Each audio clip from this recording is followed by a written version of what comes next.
Salam. Bu videoda Dövlət Təhlükəsizlik Xidmətinin rəisi general Yaramaz Əli Nağıyevə bir-iki sözüm var. Kimə görə? Fərid Rızabəyova görə. Fərid Rızabəyov kimdir və niyə? Xatirinizdədir, İstanbulda 70 kiloqramlıq qızılla bizim bir diplomatımız tutuldu, Qəhrəman Məmmədov. Mən o vaxtı da video çəkdim. Dedim, bu qızılların kuryeri Qəhrəman Məmmədovdur. Yaxşı, sahibi kimdir? Açıqlamadılar. Bildikləri halda DTX örtbasdır etdi qızılların sahibini. Mən isə axtardım, tapdım. Fərid Rızabəyov. İstanbulda, Bakıda, Dubayda, orada-burada qızıl dükanları olan şəxs. Və bildirilir ki, qızıl qaçaqmalçılığının başında bu şəxs dayanır və bunu ifşa etdim. Həmən videomu sildirdim. YouTube'dan, başqa yerlərdə qaldı öz yerində. Və ötən günlərdə o kuryer 70 kiloqram qızılı daşıyan, İstanbulda tutulan Qəhrəman Məmmədova, hansı ki polkovnik idi, general Cavanşir Məmmədovun qardaşı oğludur. Prezident dedi ki, bəs bu məsələ mənim nəzarətimə götürülübdür, dürüst araşdırılacaq. Kül olsun o prezidentin başına ki, dürüst araşdırılmadı. Çünki Dövlət Təhlükəsizlik Xidməti pul aldı Fərid Rızabəyovdan və Fərid Rızabəyovun, yəni qızılların gerçək sahibinin adını çıxartdı oradan. Amma videoma şikayət attırdı. Və ötən gündə bu xəbəri yenə paylaşdım. Fərid Rızabəyov yenə şikayət attırır öz videosuna, videonu sildirmək istəyir.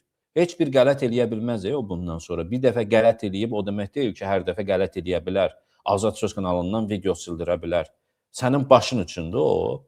Kimlərə nə pullar verirsən, hansı xakerlərə, hansı dələduzlara ki, videonu sildirsinlər. Sildirə bildilər, biləcəklər, bu videonu sildirə biləcəklər.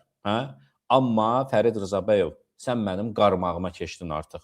Hər dəfəsində Əli Nağıyevin və DTX-da oturan İstintaq İdarəsinin rəhbərlərinin, müstəntiqlərin boynunu yerə soxacam. Kül olsun DTX-nın rəhbərliyinə ki, rüşvət alıb İlham Əliyevin papağını yerə soxdular. Bəs İlham Əliyev deyir, bu mənim nəzarətimdədir.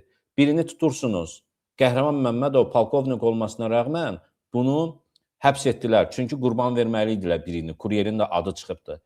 Bəs ay məhkəmə, ay DTX, ay şərəfsizlər, ay yaramazlar. Niyə Fərid Rızabəyovu cəlb edə bilmirsiniz istintaqa?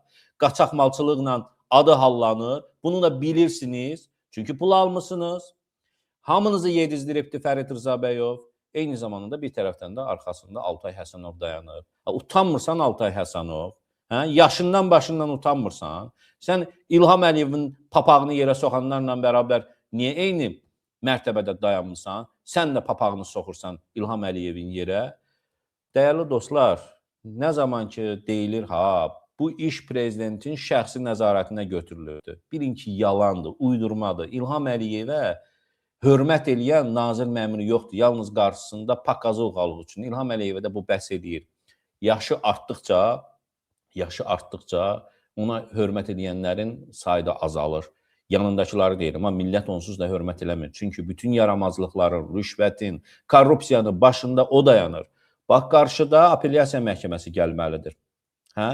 Qəhrəman Məmmədov ümumiyyətlə 70 kiloqramlıq qızılla tutulan yönü bir nəfər tutulub, bir də ki İstanbulda tutulub Anar Qasımov, ondan da xəbəri yoxdur, söhbət o deyil. Amma Çibanın başı, qaçaqmalçı, əsas qaçaqmalçı, qızılların sahibi kimdir? Onu tutan yoxdur. 70 kiloqram qızıl qaçaqmalçılığını edə bilən adam niyə çöldə dayanan olsun? Bu 70 kiloqram qızıl Qəhrəman Məmmədovun idi. Ay yaramazlar. Budur sizin hüquqi dövlətiniz, budur sizin hüquqi məhkəməniz, dürüst məhkəməniz, budur sizin DTX-nız, Dövlət Təhlükəsizlik Xidməti, dövlətin təhlükəsizliyini qoruyur. Dövlətə təhlükə xidmətidir Dövlət Təhlükəsizlik Xidməti. Belə yaramaz işlərinə görə. Niyə həbs etmirsiniz Fərid Rızabəyovu? Niyə istintaqa cəlb eləmirsiniz? Yaxanızdayam sizin. Əlim yaxanızdadır. Fəridin də yaxasındadır. DTX, Əli Nağıyev, sənin də yaxandadır. Yaramazsınız hamınız siz. Sağ olun. Dəyərli izləyicilər, sağ olun. Və bu videonu da bəyənin, paylaşın, daha çox insan izləsin. Salamat qalın.